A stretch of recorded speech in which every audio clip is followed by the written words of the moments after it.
For me, it was very personal. It was one Afghan commando, call sign Space Monkey, that was pinned down and couldn't get out. So a couple of us Green Berets got on our phones and we worked our network and our craft, and we moved him through the city, and we got him across the other side using a call sign Pineapple that was given us to people inside the airport.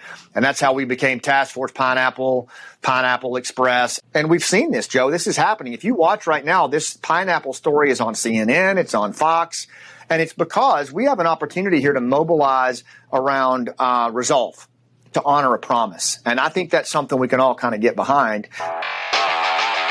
Welcome to the Spartan Up podcast with Joe De Sena, founder and CEO of Spartan Race. We are talking about overcoming obstacles. The same way we teach people to get over obstacles on the course, we will teach you here on the Spartan Up podcast to get over obstacles in your mind. This is a special episode. Colonel Nye is back on the show with Joe to talk about parenting and about keeping your promises with Scott Mann, the force behind Operation Pineapple. This episode of Spartan Up is brought to you by the Exogen Ultrasound Bone Healing System. Exogen is a non-invasive treatment option that can help heal your broken bone. To learn more, visit exogen.com/Spartan. Joe De Sena here, CEO and founder of Spartan, and we are here for the Spartan Up podcast, where we rip people off the couch, we get them moving, we motivate them. We got none other than the old Colonel Nye. Couldn't resist. He's been our co-host forever. Perfect time to talk to him. He's like super dad. He is my go-to resource when we talk about parenting, and certainly anything military. He's got a special guest coming on about halfway through today's podcast that I think is going to really give us a kick in the ass. Scott Mann. Colonel Nye, you'll talk a little bit about him, get everybody ready for that. But let's talk about parenting. You did a great job. You had never done it before. You didn't have a manual. How the hell did you produce two super kids? How'd you do it? Well, listen, I appreciate your characterization of them. We did well, and by that I mean my wife and I together, because as you know, in the military I was gone quite a bit of the time. So you've got to really, a lot of this credit would go to my wife. I think you do it. You're lucky to do it, right? I mean, how many other long-term commitments do you get? How many long-term projects do you get? When you're at work, you're building a company. So that's a little bit different. As a CEO, you're going to be, hopefully, with this company forever, right? So you get to build it from the ground to whatever it's going to ultimately be. And one day you may walk away from it, but I bet you don't walk away from it until you're satisfied it can walk by itself, or it can stand by itself. It's the same way with parenting. What other task do you get that's going to last 18, 20, 30, 40 years? There is no other. That's the greatest commitment you're ever going to make, and it's the greatest job you're ever going to have, to get to see something go from, a day old to whenever. To me, it's a sacred honor, really. You gotta protect that baby. You gotta prepare that baby. You gotta get it ready for adulthood. And I think I find myself and others around me failing at moments where maybe you're overprotective, right? Maybe I know no one would ever accuse me of that, but there are times when I say, you know what, the kids got to figure it out for themselves, because if they don't experience some hard times, how the hell would they do it when I'm not around? Well, I think the key there is, I think it's very important to teach children, and schools play a part of this, and I think schools are failing to some respect, or education system. It's not what to think, but how to think, how to problem solve, how to think, how to stand, to analyze a situation and arrive at their own decision, and then be able to stand on that decision. Colonel Nye, you remind me of Ari Emanuel, that character in the TV show, for anybody that's seen it, Entourage. Three brothers, incredibly successful, and they told me part of the reason they think they've done so well in life is their dad and their mom at dinner would force them to think critically, would hold these tremendous knockdown, drag-out fights, these debates about all kinds of things, whatever was in the paper, politics, this and that. And they learned how to, have opinions and debate them and discuss what was going on around the world. So I think you're right. Well, listen, I'm smiling when you say that story. So when I became a public affairs officer in the Army, and I really didn't even understand what the job was, but I would have to come in early in the morning, and I had to read through this thing called the Early Bird. And the Early Bird was just all the military clippings from around the world that somebody up in the D.C. area had put together, and then it goes out to like all the generals in the military. And so I would read it and scan through it first.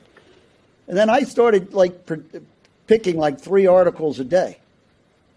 And I'd bring them home. And that's what we would talk about at dinner. And my kids were in, 5th grade, 7th grade, whatever. And we were debating New York Times articles, Washington Post articles, and all that. And again, debating it. No right, no wrong. What do you think? Most kids aren't getting that at a dinner table. And that's developing them. It was funny because I remember once it could lead to trouble. My son was in school and the teacher was saying something. And he was like, no. And he's quoting from the New York Times article that the 6th grade teacher hadn't read, and it got a little ugly there. Like, hey, you need to read more kind of stuff. But no, I think it's very important. Listen, I know we're going to jump, but I think the things for children, really, if you want to, you got to set guidelines. You got to have expectations. You got to provide them with opportunities and experience. The more stuff you can expose them to and the more opportunities you can give, they're not going to catch on to everything. Not every kid's going to, be a great wrestler. Not every kid's going to be a great football player or learn to play a violin or something. But if you expose them to all 3 of those things, maybe they pick one, right? Maybe they become the best or at least good at it and they like it. So I think that's what it is. You can't channel them, and you have to give them multiple opportunities. Expose them to it, debate it, and don't shy away from hard stuff. Well, right. I mean, children, look, you're the leader, you're the CEO of a company. You have to walk your walk, talk your talk. You're the leader of a brand. That's every parent should be that, right? Your children watch you. You can say whatever you want, but they're watching. So what you do, they'll emulate. What becomes the standard? If they see you getting up at 5 o'clock every morning and working out, chances are they will. If you're a smoker in this country, chances are your kid will be. I mean, it's just, that's the way it is, right? I mean, alcoholics breed alcoholics, smokers breed smokers. People who go and lead a healthy lifestyle, chances are their kids will as well. It's what they're exposed to and what their expectations are. If the leader is being a leader. I forget the exact numbers, but then we'll jump over to Scotty. I think having an obese friend increases the likelihood you're obese by 70%. Or it's some unbelievable number. So just being and I don't doubt that, and that's not to say that you should shun people based on their physical appearances either.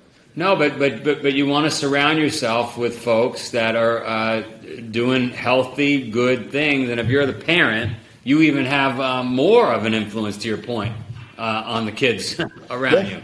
So let's switch over to Scotty. Scotty, I remember we did a podcast with him years ago, and I remember succinctly he said you got to leave tracks. What does that mean before he jumps in? Well, I think it's a lot of what we're just talking about. You have a legacy. You, the parent, but you, Joe De Sena, whatever. You have a legacy, and the things you do, you want your child to follow in your footsteps, right? And the bigger, the grander, the better. The more impact you can have on the child by doing things correctly and showing them, I think the deeper your tracks are going to be. And I think deeper, wider, however you want to phrase it, and I think people will follow it. But you want to have left something behind.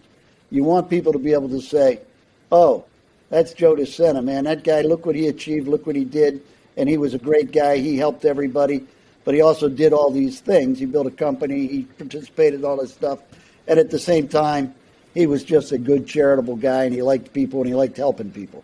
Those are tracks, right? Those are what you hope people are going to say about you one day when you're either in your twilight years or you're gone. I agree. All right, well, let's find out what kind of tracks Scotty is leaving right now. I heard he's doing some unbelievable stuff. You're working with him. I am working with him. Listen, Scott is, for those guys that don't, Scott's a retired Special Forces Lieutenant Colonel. I first bumped into him in 2009, late 2009, early 2010, when we were in Afghanistan together. And I'll tell you, Scott is a 24/7 worker. Joe, you would like him. Not a lot of sleep. I mean, days on end without him sleeping. He's the kind of guy that would wake you up at 2 a.m. and say, hey, I need this information. And say, hey, the meeting's at 6. I'm sleeping. And his answer would be, yeah, but I'm not. I need it now. I mean, that's just, he's driven. He's committed. He's passionate. And so he retired. We both retired about 8 years ago. He has stayed connected. A lot of the Special Forces guys do, or Special Operations, stay connected to one another and then to the broader network.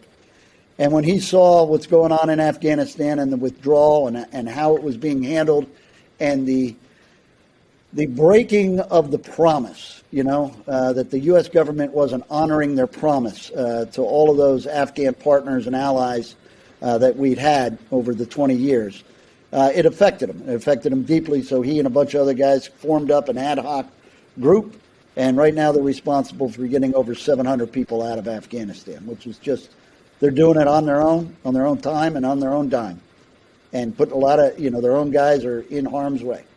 I've got Colonel Nye, I've got Scott Mann, two military heroes of mine, and we are talking about just being badass and just getting stuff done in life. Scott has got an operation going on. You probably read about in the newspaper, unless you're living under a rock, on helping people get out of Afghanistan that are having a difficult time get out.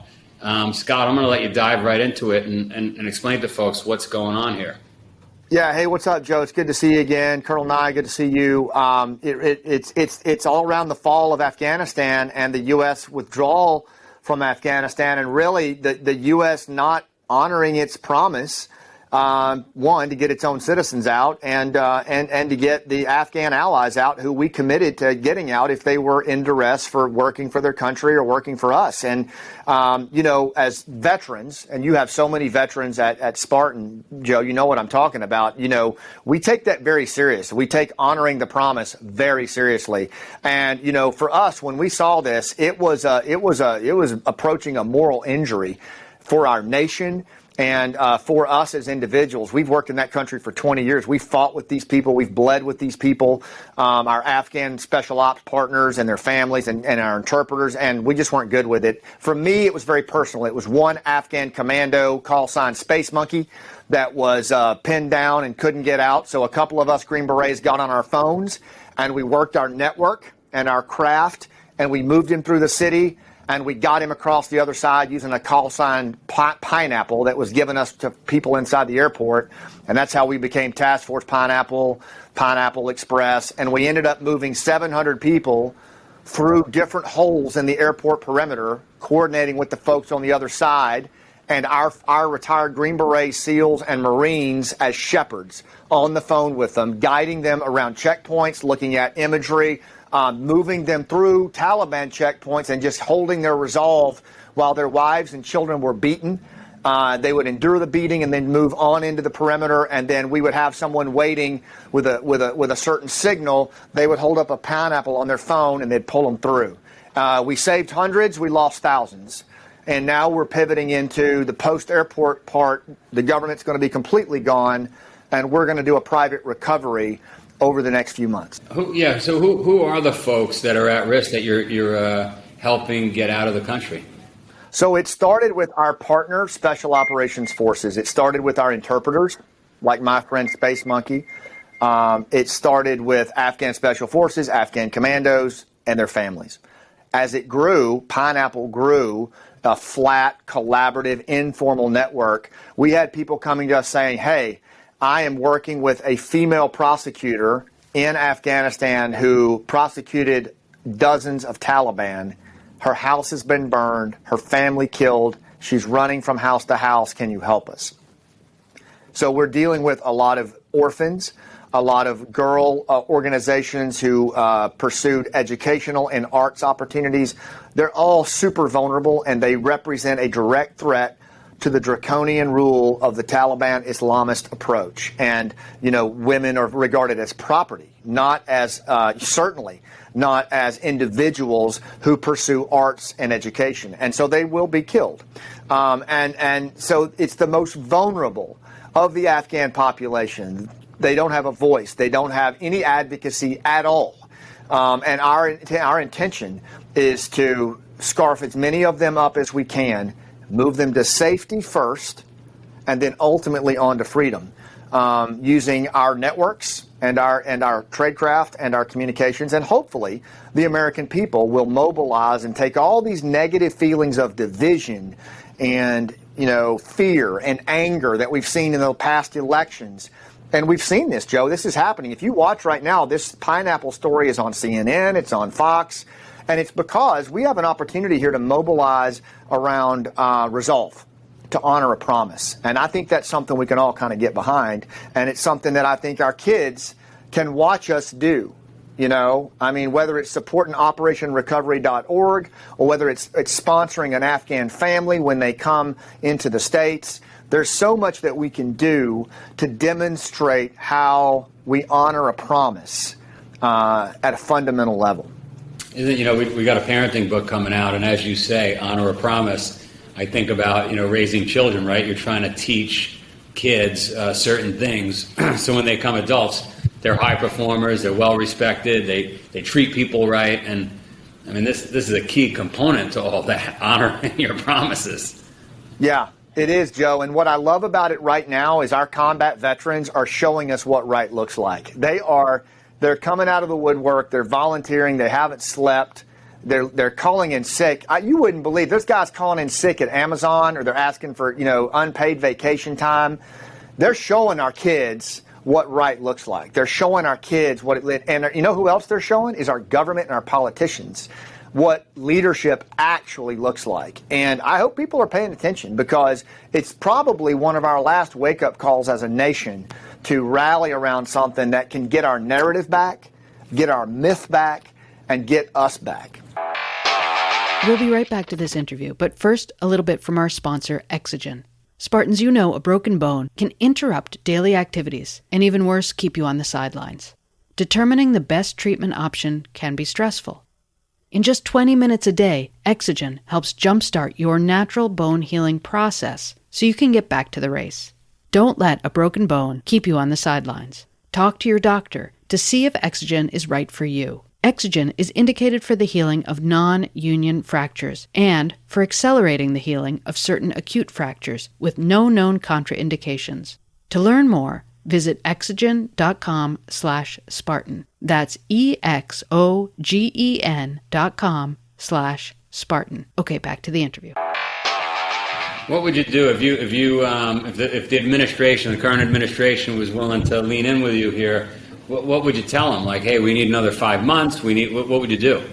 Well, it would be three things. I would ask the private sector, anybody listening, to go to OperationRecovery.org and donate, because that's what's going to allow us to grab these folks and get them to safety and get them to freedom. Number two, as far as the government goes, I would say the first thing you can do is help us get these people across the borders around Afghanistan. Like, that's going to take diplomacy. And then make sure the embassies are ready to receive them, because we're bringing them.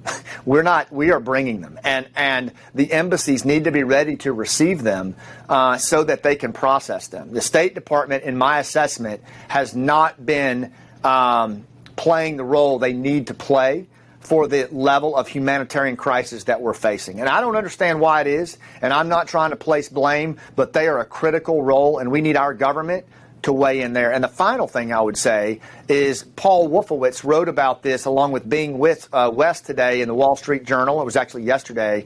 And it said, the headline was, "Keep the Pineapple Express rolling." And what he basically meant by that was our president very easily can look at Congress and produce a presidential finding. A presidential finding that says it is in our best network, in our best interest, to maintain the 20-year network that all these guys died for, right, fighting for and establish so that 9/11 never happens again. It is in our best interest to maintain that network and apply special operations activities in support of that network to evacuate our American citizens, our at-risk Afghan allies, and position ourselves to conduct counterterror actions against ISIS-K and Al-Qaeda. It's that simple. And it could be done tomorrow. And we would be in a private, public position. And then guys like me, old farts like me, can responsibly hand this over to the entities that should be doing it. And I can go back to work. That'd be novel. I'd love that. It's unbelievable. I mean, you must have tremendous connections at the White House and with the current military operations, and can't seem to get anything done. Got to do this privately. It's so frustrating that these people go through these beatings, get to the gate, and the gates won't open. I mean, and these are American citizens. Yesterday there was a bus of 50 American citizens sitting in view of the gate with the combat soldiers on the other side, and the Taliban wouldn't let them through. They were shooting over the vehicle. There were kids in there. And, we couldn't get authority for our well-trained combat forces to just push out and grab them. And they're still out there. Hundreds of American citizens are still out there. And, like I said, veterans, we just can't roll with that. We're honoring the promise. That's our hashtag, honor the promise. And so right now, Joe, we're pivoting into a private recovery operation. I've never seen anything like it. Dude, I'm retired. I've been out of the Army for 8 years, man. I'm not looking to go back in Special Forces, nor are any of our guys. In fact, many of them got severely triggered by this because of the horrific trauma that their flock went through. Nothing like what they went through, the Afghans. But, it's a lot, and we're going to do it because the option to not do it is a moral injury that will follow us to our grave. And we're just not going to do that. So that's our plan. OperationRecovery.org is the 501c3 that Operation Pineapple is endorsing, and we think we can get a lot of people out. We've already started. We leave no one behind. Isn't that the motto of the military? Absolutely. And, people ask this question like, Afghanistan, was it worth it? I mean, look at the relationships and the loyalty and the love that these special operators are showing for their partners, and the trust that they have in us, that they would go through a checkpoint and have their family, being beaten. And, sir, what should I do? What do you think? Should I fight him? And they're like, no, get through the checkpoint and get to freedom. Where do you find that kind of trust? I mean, and to say that it wasn't worth it, it's only not worth it if we abandon them. Then it becomes a level of failure that is moral, and it's going to haunt us for a very, very long time. Hey, listen, before Scott goes, because I know he's got to go. He's lined up hopefully all day on interviews. Check your emails or your texts is what I'm saying. So listen, you just heard him talk. He's an extraordinarily articulate guy. He's a true American hero. He gives me back confidence and trust and hope in what we are as Americans. All right. He is leading an effort. Now, he's not the only guy. There's a lot of them out there, but he's the guy here. He's the face. And I tell you, as a parent, and I know, Joe, that's what we want to talk about, having leaders like Scott out there gives me confidence to know that I can send my children, who are now older, but grandchildren, let's say, to be under his leadership. People like Scott. That's the best we get in the United States. And that's who we entrust our children. And I feel thank you, Tim. And I'll just say, I'll wrap here. I raised 3 boys. I'm an empty nester now. I became an empty nester this week. My youngest son, Braden, went off to school this week, and I wasn't there again. That's 3 that I at this time. I was out of the Army, but doing the stuff I've always done. And when he moved into his apartment, I was a wreck. I felt so guilty because I should have been there for this one, and I promised myself I would. I retired for that reason, and I went up to him and I hugged his neck and I said, "Man, I failed you. I'm sorry." And he just laughed and he said, "Dad, you're exactly where you need to be. I would have been pissed if you'd have been anywhere but right here." And I just got a smile, and I looked at his mom, and I said, well, maybe we did something right. So Glad that you guys are talking about parenting. It's the most important thing we can do to leave our tracks in this world. It is our legacy. It's our deepest legacy, because they're going to have to clean a lot of this mess up that we made. I'm watching you. I'm watching you leave tracks so we could follow. Right on, brother. Take care. All right, see ya. Thank you. All right, check your text. Bye-bye. See you. Well, obviously not only a great guy, Colonel Nye, and a guy that doesn't break promises, even if it means time away from his own family, right? Obviously raised some great kids based on the response his youngest son gave him. Yeah, and he got, it's funny, I said he was passionate earlier, but a little emotional there. If you notice, he had to stop for a second to gather his thoughts. It's tough. It's tough. I don't know how many Christmases, birthdays, kind of stuff he missed in his life. I'll bet you it was quite a few. I didn't deploy half as much as him, and I missed plenty. Yeah. I mean, he has done a great job. I remember his kids when they were just little. I knew them all. And again, he's got a great partner, a great wife, Monty, and she when Scott's not around, she was there. And so, it's tough raising the kids. But again, setting an example is the important thing, and keeping the promise. That's something you teach an infant, right? I mean, as a kid is growing up, swear, pinky swear, or you promise, or you're going to keep your promise. The little kid's asking the parent, you promise, if you eat this last piece of broccoli, you get to stay up 10 minutes later. You promise? You can't break those promises.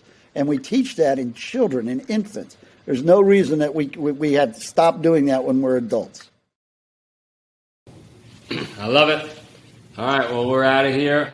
If you want to support the work of Scott Mann and Operation Pineapple, please donate at operationrecovery.org. That's operationrecovery.org. And if you want to hear updates on what he's up to, you can follow Scott Mann's podcast, Rooftop Leadership. Thanks for listening to this episode of Spartan Up Podcast. Spartan Up is your partner in resilience for mind, body, and spirit. We're here 3 days every week. Do you know someone who needs a little nudge?